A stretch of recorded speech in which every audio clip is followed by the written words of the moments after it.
This is day 294, a desk and a phone. I remember visiting with a young man who had just been named as the chief operating officer of a food processing company. His father was the CEO and still active in the company despite being 90 plus years of age. His father insisted that he graduate with an MBA before he would allow his son to run the operation. This young man had worked in every part of the company, and now, after 27 years, was finally in charge of the operation. I was there because the young man decided that some serious upgrades were needed to their operation. He wanted new wireless networking, connectivity between all the major buildings, a new phone system, and several new computers to go along with an ERP system we were putting into place. This young man and I were touring the office and joking around about the ancient technology that was still being used by the company. A few dot matrix printers were in place. A receipt printer was still running MS-DOS, if you can believe that. The phone system was one of those old business systems that AT&T installed in the mid-70s, and I was shocked that it was still working. We had some good laughs. That was until we met with his father to walk him through our new plan. We sat in his office waiting room while his father finished up a few matters. I noticed that he left his door propped open.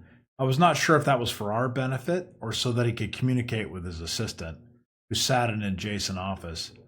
His business flow was simple. He would finish a task, put the paperwork in an out basket, and then the assistant would bring the next task in and place it in the in basket. After each task, he would pick up a phone and make a phone call or two. This repeated for a while until it was announced that our allocated meeting time was now at hand. We sat in two chairs opposite the large desk. The desk had 4 items on it: the in and out boxes, a phone, and a pen. The older man sat across the table and said in his opening statement, "This is all I need to run this company. Now you boys tell me what you need." Needless to say, our presentation was not received with fanfare. The son got to do what he wanted, but only after a few lectures. I think for every $5,000 in expenses, he received a 1-hour lecture. We got the new technology installed, and the young man eventually took over the entire company. I believe they still are in operation and quite successful, and have remained a family-owned and operated business. I will always remember this concept. All I need is a desk and a phone.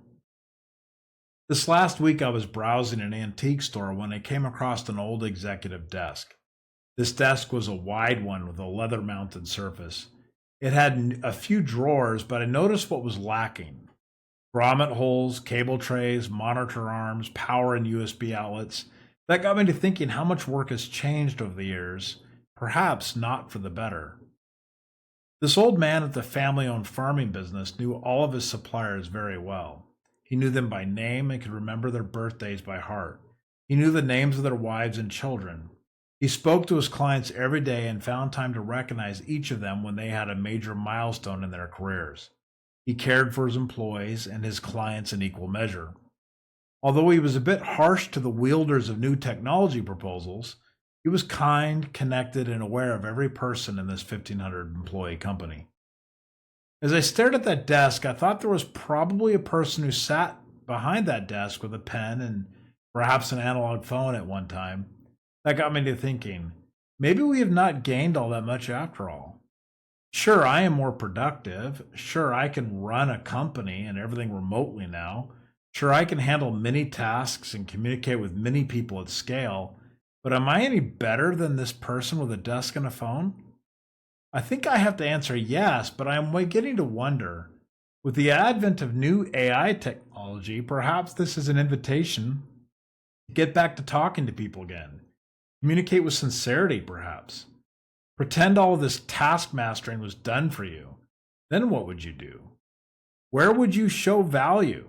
Something tells me we could all use a couple of those 1-hour lectures from that longtime farmer turned CEO.